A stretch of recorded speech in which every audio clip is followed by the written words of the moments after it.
She was buried alive beneath the snow, bound, silenced, and left to freeze as the storm erased every trace. No screams, no witnesses. Just Winter doing the killing for someone powerful enough to stay clean.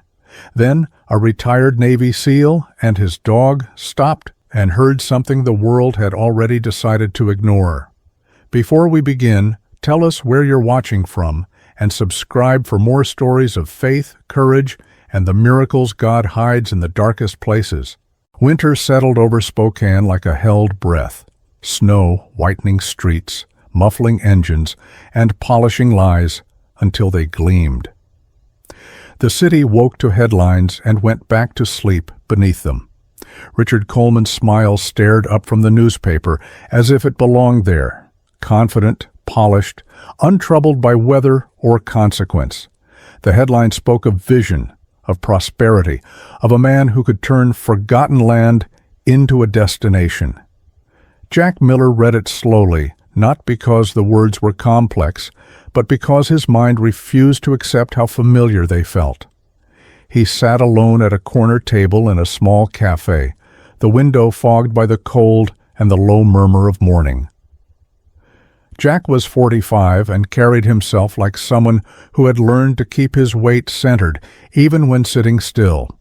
He folded the paper once, then unfolded it, then folded it again. A habit, maybe, or a way to keep his hands from remembering other motions. He had seen men like Coleman before. Not the same face, not the same suit, but the same gravity, the same way a room seemed to bend toward them.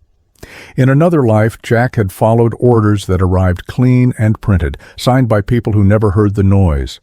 He had learned that success often came with a vocabulary that hid its teeth.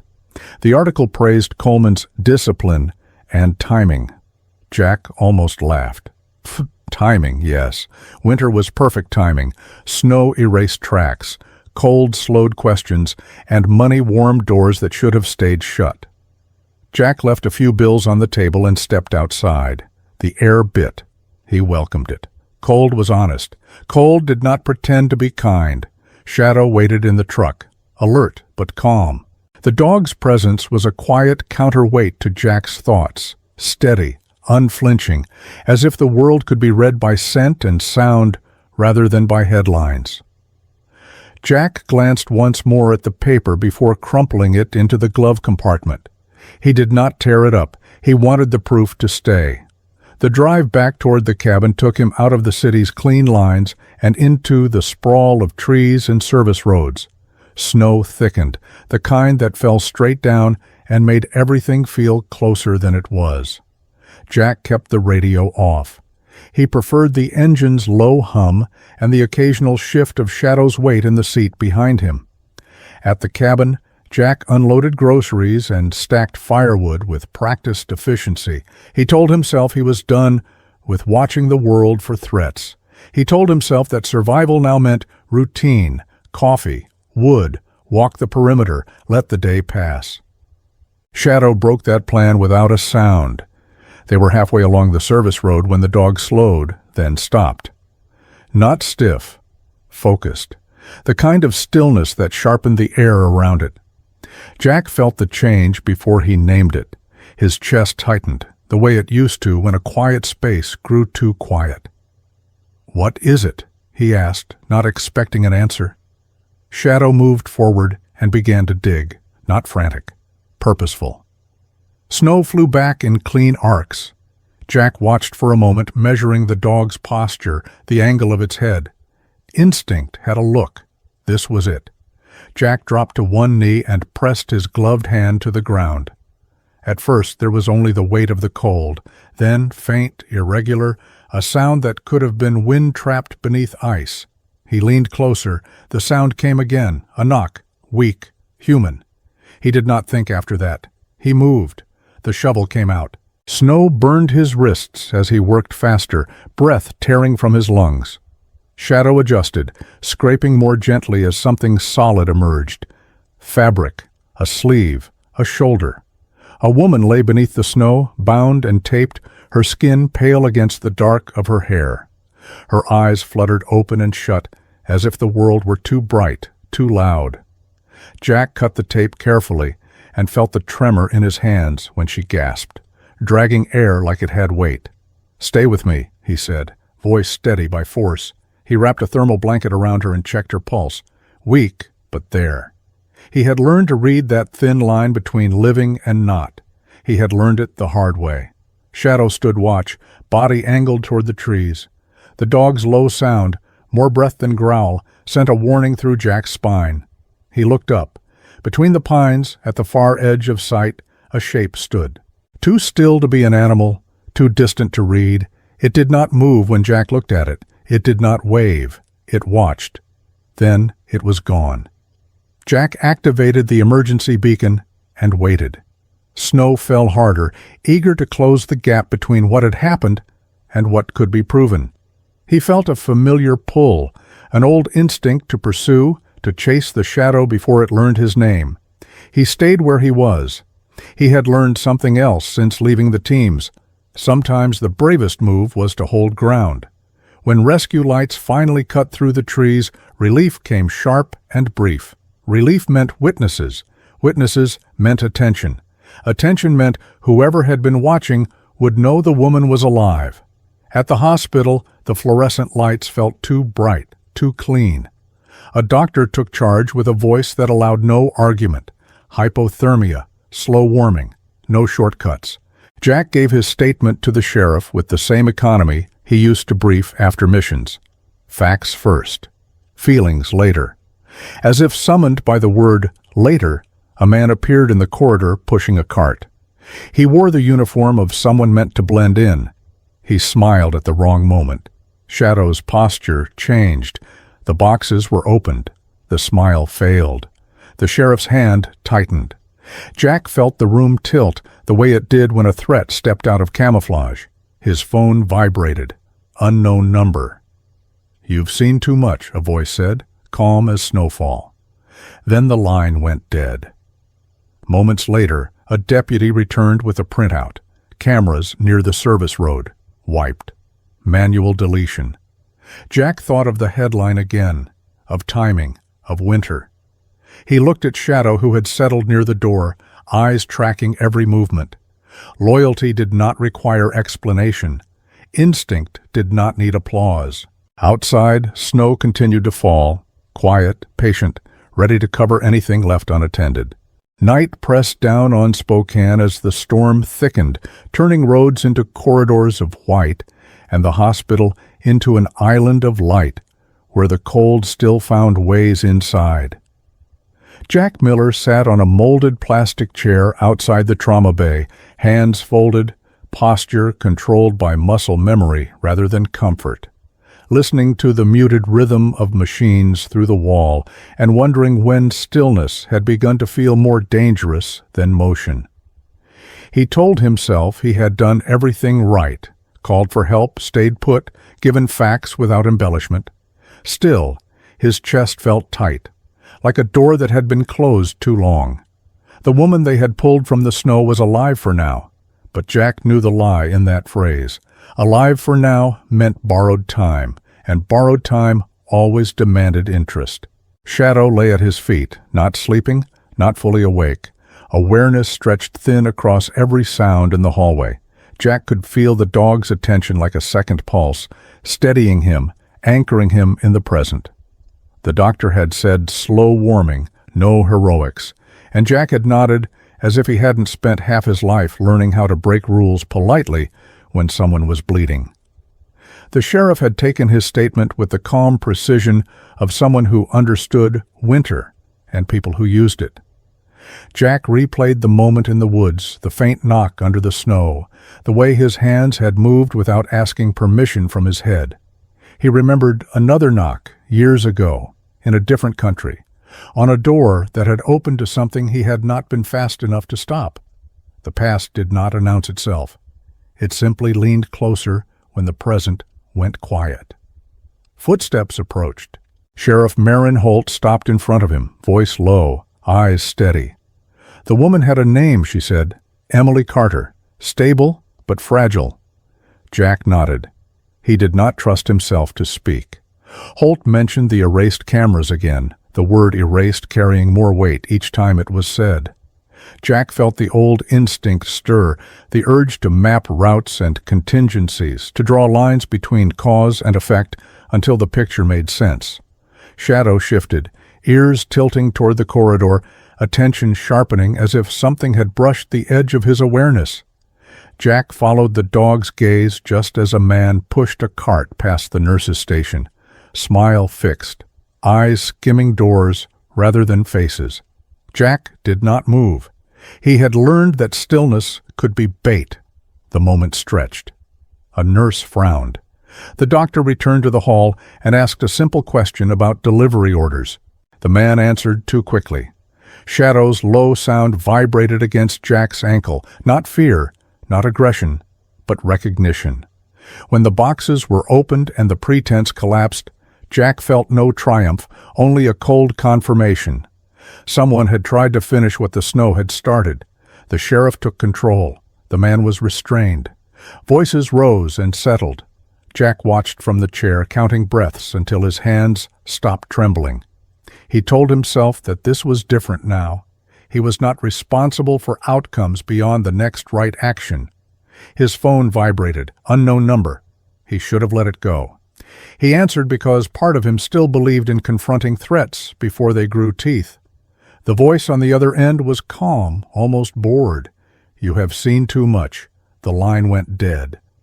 Jack closed his eyes, felt Shadow's weight shift closer, a silent agreement to stand guard. Holt returned with a printout, the proof of manual deletion, and in her face Jack saw the same understanding he carried. This was not random, not local, not small. Emily Carter stirred behind the wall, a monitor chiming softly, and Jack felt the pull again, the gravity of unfinished work. He did not want to be pulled back into anything. He wanted a quiet life measured by firewood and snowmelt. The world, it seemed, had other plans. He stood when the doctor stepped out and said Emily would wake soon. Jack followed to the threshold and stopped, respecting the line he had learned to draw between helping and hovering. Emily's eyes opened briefly, unfocused, then found him with a clarity that surprised them both. She tried to speak. Jack leaned closer, not to hear secrets, only to offer presence. She whispered a name, barely sound, more breath than word. Coleman. Jack straightened slowly. He did not react the way he might have once. He did not clench his jaw or scan exits. He simply absorbed it, filed it where hard truths went. Outside, the storm intensified, snow erasing the hospital steps as fast as they were cleared. Jack looked through the glass doors at the falling white and understood the shape of what was coming. Not a chase, not a firefight, but a long walk through paper and patience and fear. Shadow rose, aligned at his side, attention fixed forward. Jack placed a hand on the dog's collar, a promise without language. Somewhere beyond the lights, someone believed winter would keep its secrets. Jack had learned otherwise. Morning arrived muted and gray, snow still falling in Spokane, as if the night had failed to finish its work and decided to linger where the truth was hardest to see. Jack Miller left the hospital before dawn, not because he wanted distance, but because staying had begun to feel like waiting for permission he no longer trusted himself to ask for. And as he drove back toward the cabin, the road lights blurred into a single pale ribbon that reminded him how easily direction could become illusion. The name Emily had whispered followed him like a weight placed carefully on his chest, not crushing, just present. A reminder that words spoken at the edge of consciousness often carried more honesty than testimony delivered under oath. Coleman. Jack repeated it once, silently, the way he used to repeat grid coordinates to make them real. Shadow rode alert, not tense, absorbing the world through angles and air currents Jack could no longer read with the same precision, and Jack felt the familiar relief of sharing vigilance, of not being the only one listening. He parked at the cabin and stood for a moment with his hand on the door, resisting the urge to turn the place into a checklist, resisting the pull to prepare for something that had not yet announced itself. He had promised himself a quieter life, and he was tired of breaking promises to the man he was trying to become. Inside, the cabin smelled of wood and cold. Jack set his keys down where they belonged and made coffee he did not want, letting the routine steady him while his mind traced lines between the erased cameras, the man with the cart, the calm voice on the phone, and the name that had cut through the fog of hypothermia. He did not search the internet. He did not open a laptop. He already knew what he would find, and did not want the satisfaction of confirmation to outrun judgment. Instead, he called the sheriff, kept his voice neutral, and asked a single question about whether Emily had said anything else. Holt said no, then added that someone had tried to access the hospital's delivery schedule overnight and failed. Jack thanked her and ended the call. He watched snow collect on the window and felt the old calculation begin, the one that turned time into segments and risk into probabilities, and he pushed back against it with the only tool he trusted anymore: patience. Shadow moved to the window and paused, attention narrowing, and Jack felt the shift before he saw it, a car slowing on the service road, not stopping, not accelerating, simply passing too deliberately to be nothing. Jack did not step outside. He noted the time. He noted the sound. He let the car go. Later, when the day had found its rhythm, Jack drove into town not to investigate, but to observe, to sit where people talked because they thought no one important was listening.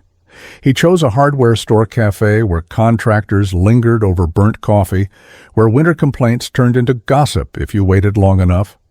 Jack listened without looking like he was listening.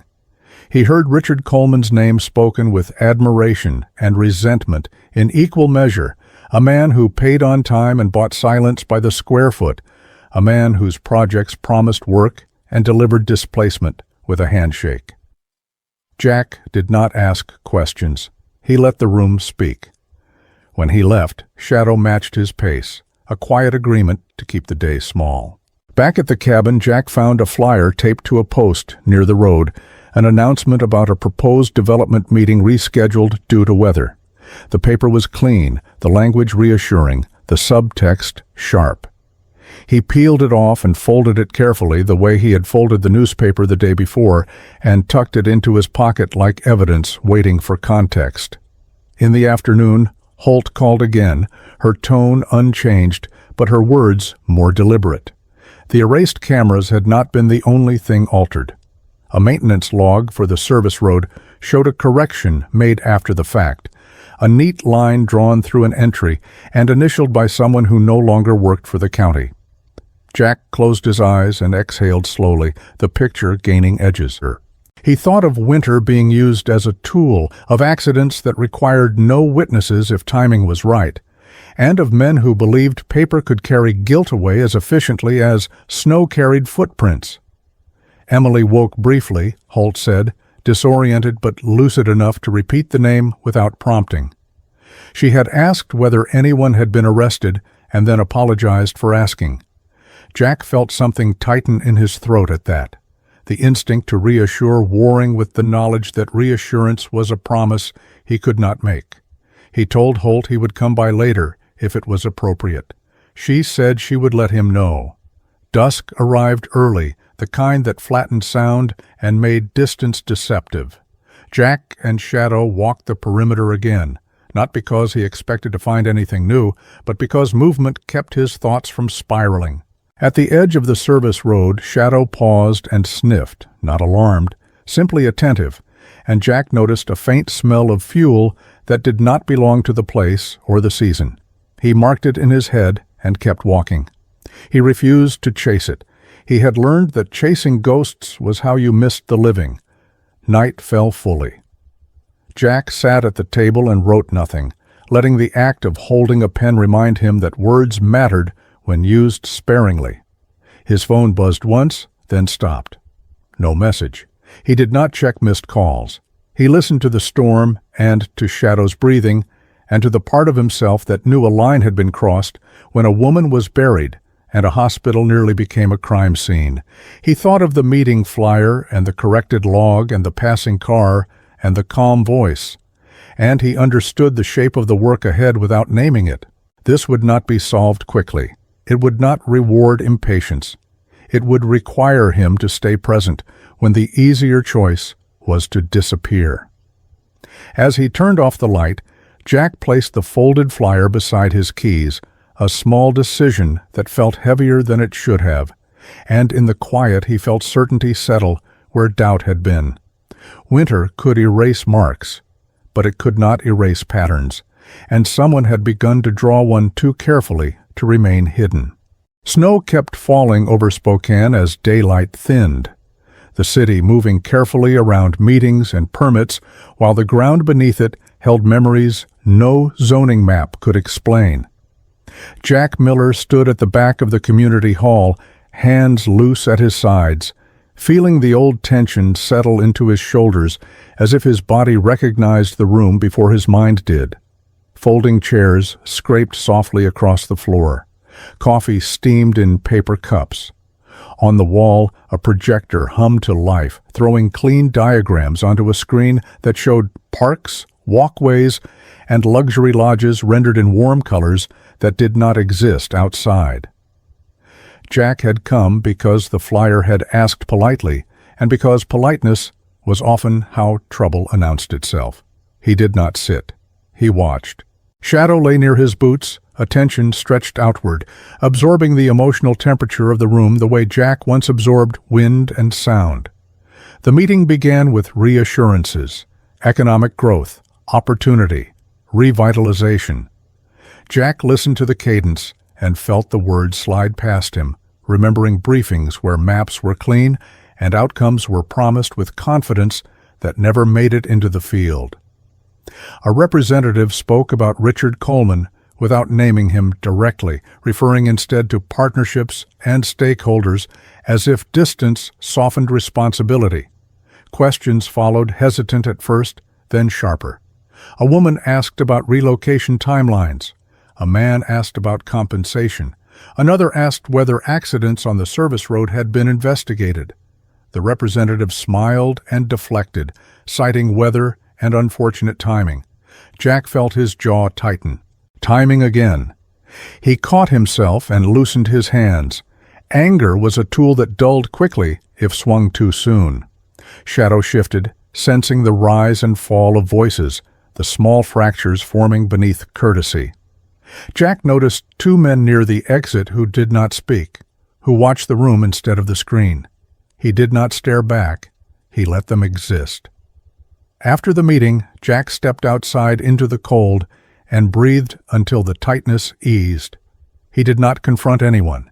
He did not collect names. He collected impressions, the way unease clustered around certain sentences and relaxed around others. On the drive back, his phone rang. Sheriff Holt's voice came through steady and unadorned. They had pulled county records. There were patterns now, not just suspicions, properties targeted along specific corridors, maintenance logs altered near those corridors, calls to towing services on nights when the weather turned sharp. Jack listened without interrupting, the shape he had sensed gaining definition. Holt added that a state investigator was being looped in, someone who understood how paper lied. Jack said nothing for a moment, then thanked her. When he hung up, Shadow lifted his head, meeting his eyes, and Jack felt the quiet agreement settle again. Back at the cabin, Jack spread the flyer on the table and placed beside it a copy of the meeting agenda he had picked up on the way out. Clean paper, clean fonts. He added notes in the margins, not accusations, just questions. Who signed? Who benefited? Who disappeared from the chain when something went wrong? He remembered a mission years ago where the most dangerous man had never been on the objective, had never carried a weapon, had never left a trace, except for decisions that moved other people into harm's way. That memory sat with him now, not as guilt, but as instruction. Near midnight, headlights brushed the trees and moved on. Jack did not rise. He counted seconds. He noted direction. He let it go. The next morning, Holt called again, this time with a name attached to the paperwork alterations, a contractor whose license had lapsed months earlier, but whose initials appeared neatly beside corrections. The contractor had been rehired briefly by a subsidiary tied to Coleman's network. Briefly. Long enough. Jack closed his eyes and felt the satisfaction he did not allow himself. Patterns did not accuse. They revealed. At the hospital, Emily Carter was awake longer now, confused but present. Jack did not crowd her. He stood near the door while Holt asked careful questions. Emily's answers came haltingly, framed by pain and memory, but the line was clear. Pressure to sell, threats that sounded like advice. A ride offered on a night when the snow came down hard, a stop near the service road, hands, tape, cold. Jack kept his face neutral, the way he had learned to do when listening mattered more than reacting. When Emily faltered, Shadow shifted closer to Jack, grounding him as much as her. Afterward, Holt told Jack that federal interest was growing, that the case would move slowly and deliberately. Jack nodded. Slow was fine. Slow meant fewer mistakes. As he left, he noticed a man in the lobby pretending to read a pamphlet, eyes flicking up too often. Jack did not engage. He walked past, letting the man choose whether to follow. Outside, snow softened the world again. Jack thought of how easy it would be to disappear into routine, to let agencies do what agencies did while he returned to splitting wood and watching the weather. He also thought of the erased cameras and the cart in the hallway and the voice on the phone that had assumed fear was the correct response. At the cabin that night, Jack made a decision that did not feel dramatic, but did feel final. He organized his notes, not as a dossier, but as a map of questions. He would not lead. He would not chase. He would stand where he was useful and refuse to be rushed into mistakes. Shadow settled at his side, a presence that asked nothing and offered everything. Before sleeping, Jack placed the meeting flyer on top of the altered log printout Holt had given him earlier, a clean page covering a dirty one, and understood the message without speaking it aloud. The people behind this believed paper could hide ground truth. Jack had learned that ground truth always bled through, especially in winter, when pressure cracked what looked solid. As the lights went out, his phone vibrated once more, not with a threat this time, but with a short text from Holt saying the state investigator would arrive in the morning. Jack did not reply. He stared at the ceiling and felt the pull of the next step, measured and inevitable, like a line being drawn that would not melt when spring came. The lake north of Spokane lay silent under fresh snow, a flat white promise that hid its hunger well and waited patiently for anyone who believed winter was only scenery. Jack Miller arrived before the light fully decided what it wanted to be, the sky neither dark nor kind, just present, and he felt the familiar tightening in his chest that came when terrain mattered more than words. He did not come alone. Sheriff Holt's vehicles stayed back from the tree line, engines idling low, their restraint intentional, while a small group moved forward on foot with the care of people who had learned that speed was a luxury. Ice did not forgive. Jack walked slightly ahead, not leading, just positioned where his instincts could translate danger into pauses. Shadow moved beside him, attention tuned not to distance, but to contradiction, to places where the world said safe, while the ground whispered otherwise. Jack kept his gaze wide, resisting the urge to fix on any single point, reminding himself that traps did not announce themselves with drama. They were quiet, they were polite, they waited for certainty. The lake looked perfect, snow smoothed into an even skin, no obvious cracks, no warnings posted because warnings would have invited questions. Jack felt a flicker of anger at that, not sharp enough to move him, just enough to clarify purpose. Emily Carter's words echoed faintly, the memory of her describing a ride offered as help and delivered as erasure. Holt signaled a halt. Naomi Vance stepped forward to document tracks barely visible beneath the snowfall, her movements precise, eyes cataloging details Jack had learned to respect in people who did not rush conclusions. Jack watched Shadow's posture change, not stiffening, not retreating, simply narrowing focus, attention dropping closer to the surface. Jack recognized that posture the way one recognizes a change in wind. He lifted a hand, a quiet request to stop. It came a second too late. The sound was sharp and final, a crack that cut through the morning like a snapped bone. Ice fractured under the weight at the edge, lines racing outward in a sudden geometry that made Jack's pulse spike. Shadow lunged without hesitation, not thinking, not calculating, acting from a place older than training, teeth catching fabric, pulling Jack back hard enough to knock the breath from him. Jack fell onto solid ground as the edge sagged and dark water seeped up through the snow like ink. Naomi staggered, but stayed upright, eyes wide, breath held. No one spoke. The lake answered the silence with a low, settling groan, as if disappointed. Jack pushed himself up, heart pounding, hands steady now that the moment had passed. He met Holt's eyes and saw the same conclusion reflected there. This was not neglect. This was design. The edge had been chosen. The timing had been chosen. Winter had been hired. Jack crouched and studied the fracture pattern without touching it, letting his mind reconstruct the sequence. The way a vehicle would have stopped here, how a person would have stepped down trusting the look of safety, how the snow would have erased the last decision within minutes. He felt a chill that had nothing to do with temperature. This was a machine built from weather and paperwork, and it had worked before. Holt pulled back the team, no heroics, no testing fate twice. They marked the perimeter and documented everything, turning the lake from a secret into a record.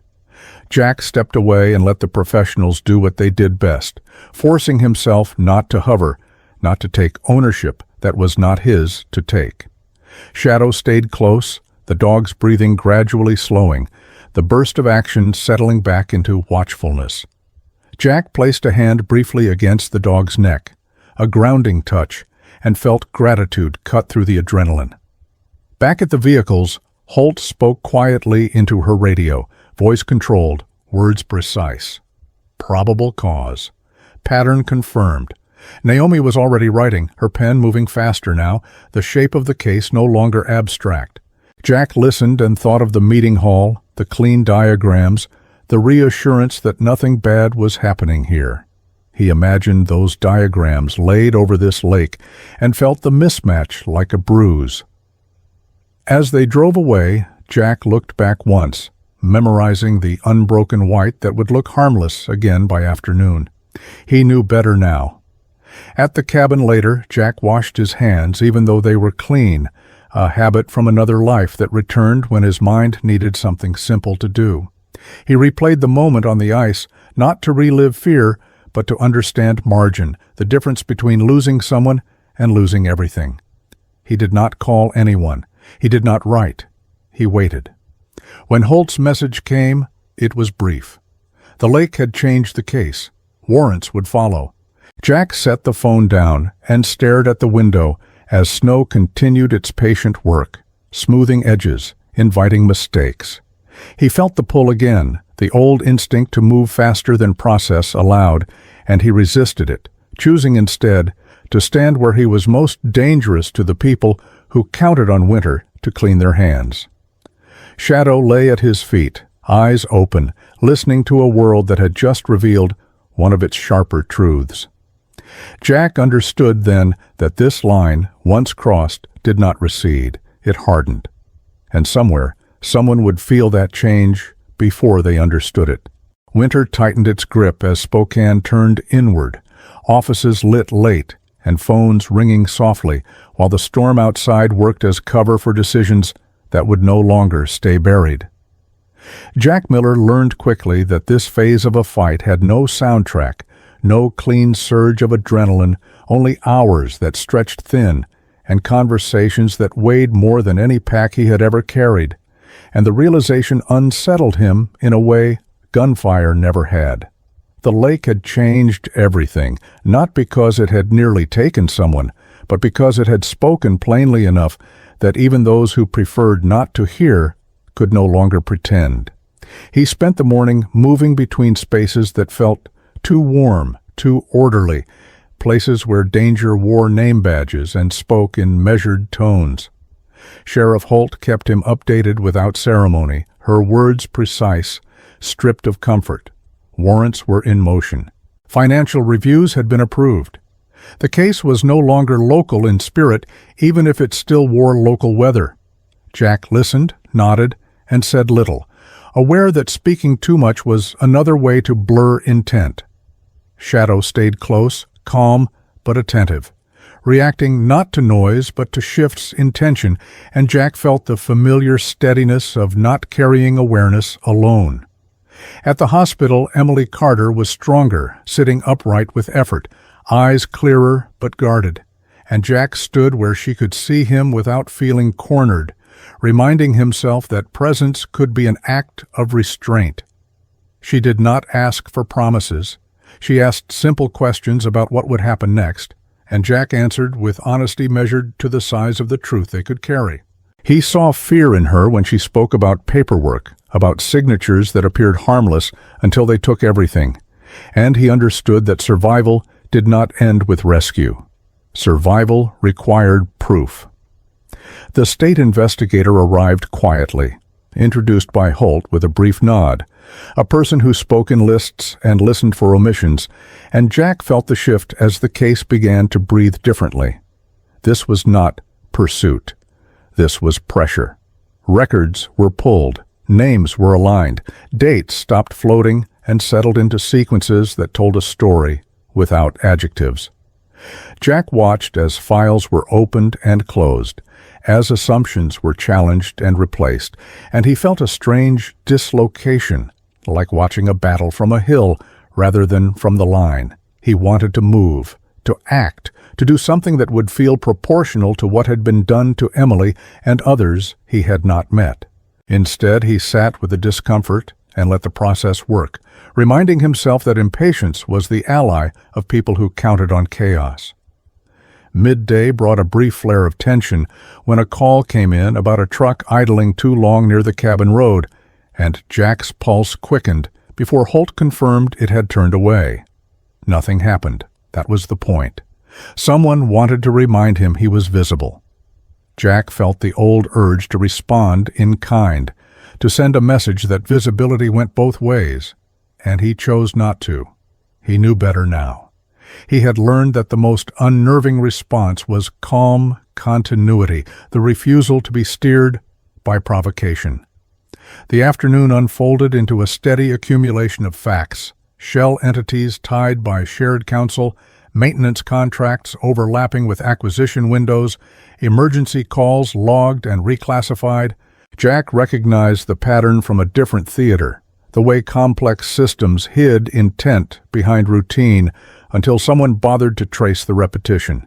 He spoke once, only once, to note how the lake access aligned with property boundaries under negotiation, and the investigator nodded, marking it without praise. Shadow shifted at Jack's feet, the dog's attention briefly lifting toward the door when voices rose down the hall, then settling again, trust placed not in the absence of threat, but in Jack's decision-making. As evening approached, Holt pulled Jack aside and told him plainly that an arrest was likely, not dramatic, not immediate, but inevitable if the lines held. Jack felt no satisfaction, only a tightening resolve, because inevitability depended on endurance, and endurance had a way of eroding when nights grew long. He returned to the cabin at dusk, the road familiar now in a way that felt exposed, and noticed fresh tire tracks that did not belong to him, not recent enough to chase, not old enough to ignore. He photographed them, sent the image, and did nothing else. Inside, he laid out his notes, not as evidence, but as questions he refused to forget. He made soup he did not taste, and listened to the weather speak against the walls. When his phone rang, he expected another warning. Instead, Holt's voice carried something close to momentum, Accounts were being frozen, subpoenas served. People were calling lawyers who had stopped answering. Jack closed his eyes and felt the weight of it settle, heavier than relief, because progress invited resistance.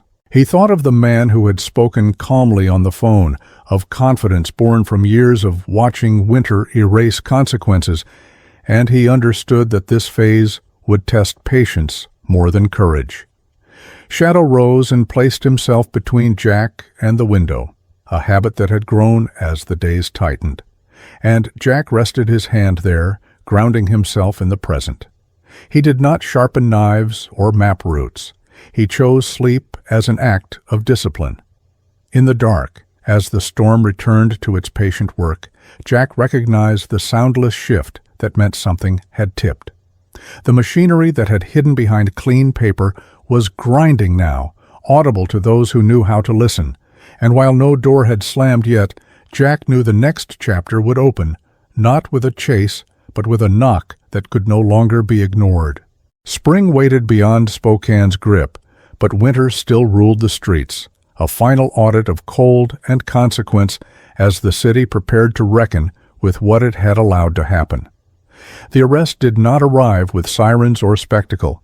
It came the way truth often did when it had been starved long enough, quietly and without apology, and Jack Miller learned about it not from a headline, but from a short message from Sheriff Holt that read simply that the warrants had been executed and the accounts were locked, followed by a second message saying the name Richard Coleman would no longer be used as a shield.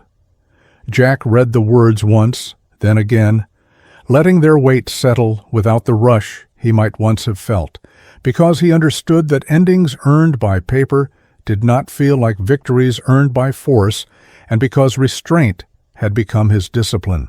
He drove to the courthouse only after Holt told him it was appropriate, arriving early enough that the building felt like a place still waking up, and he took a seat where he could see the doors without placing himself in the center of anything.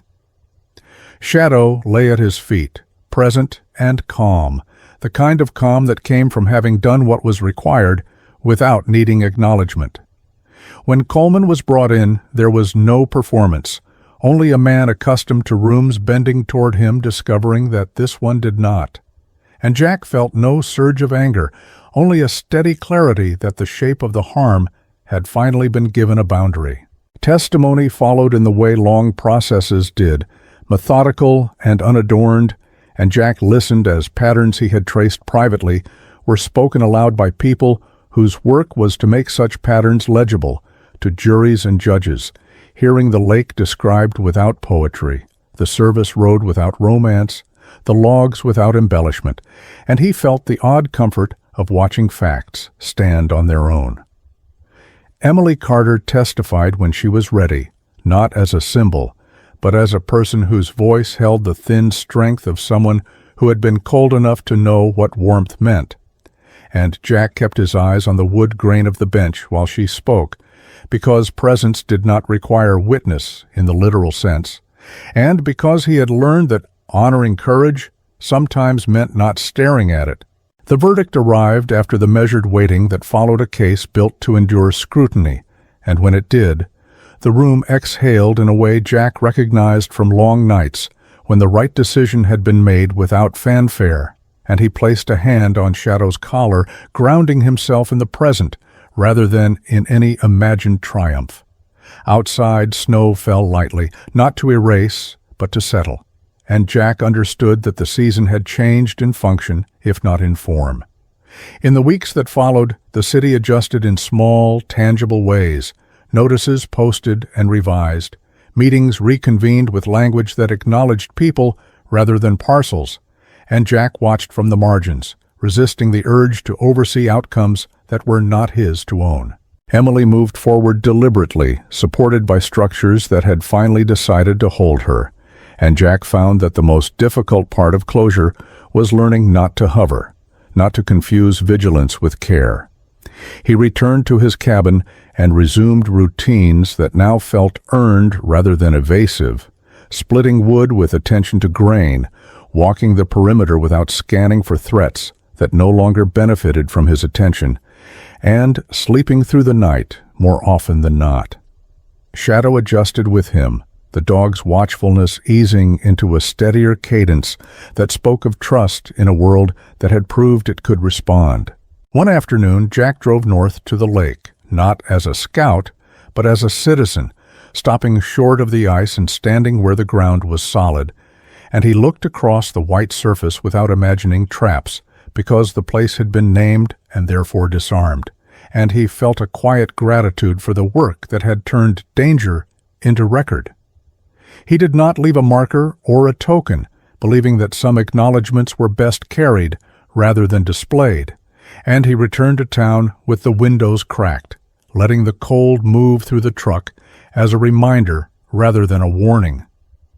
When the local paper ran its correction, small and precise, Jack read it without bitterness, noting how language shifted when consequence arrived, and he folded the page carefully before setting it aside, finished with keeping proof close. At a community meeting later that month, held not to persuade but to repair, Jack sat in the same hall where diagrams had once promised displacement, listening now to plans that spoke of balance and oversight. And he said nothing when invited because he understood that the measure of his role had changed, and because speaking less was sometimes the clearest sign that something had been learned. As winter loosened its hold, Jack felt the pull to leave ease, the old reflex to move on before stillness could make him restless, and he resisted it, choosing to stay and let time do its quieter work. On a morning when the snow softened at the edges, he walked the service road with Shadow and noticed how tracks held their shape longer now, how the ground seemed willing to remember, and he smiled at the thought that not all marks were meant to disappear. At the cabin that night, Jack placed his keys in their familiar place and turned off the light, understanding with a certainty that did not need rehearsal that the world would continue to test what people were willing to allow, and that his task was no longer to chase every threat, but to stand where patterns could be seen and named. Shadow settled at his side, the shared silence a closing gesture rather than a vigil, and as the wind moved through the trees, Jack felt the rare satisfaction of an ending that did not demand another beginning, only the steady work of living with what had been set right. Sometimes people think miracles have to be loud. They imagine thunder, flashing lights, or a moment where the whole world stops to watch. But many miracles come quietly, like snow falling, one small choice at a time. A man chooses not to look away. A dog listens when others pass by. A life is spared, not by power, but by presence, not by force, but by faithfulness. Maybe that is how God often works, not by changing the weather, but by placing the right heart in the storm, not by erasing hardship, but by sending help through ordinary hands, steady courage, and unwavering loyalty. If you've ever felt buried by worry, loss, loneliness, or fear, remember this: the cold does not get the final word.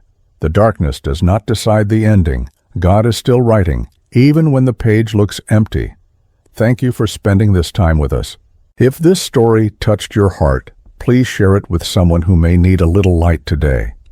Leave a comment and tell us where you're watching from or what you're praying for. We read everyone. And if you'd like more stories of hope, courage, and quiet miracles, don't forget to subscribe to the channel. May God bless you and your family. May He keep you safe, strengthen your heart, and guide you through every season you are facing. Amen.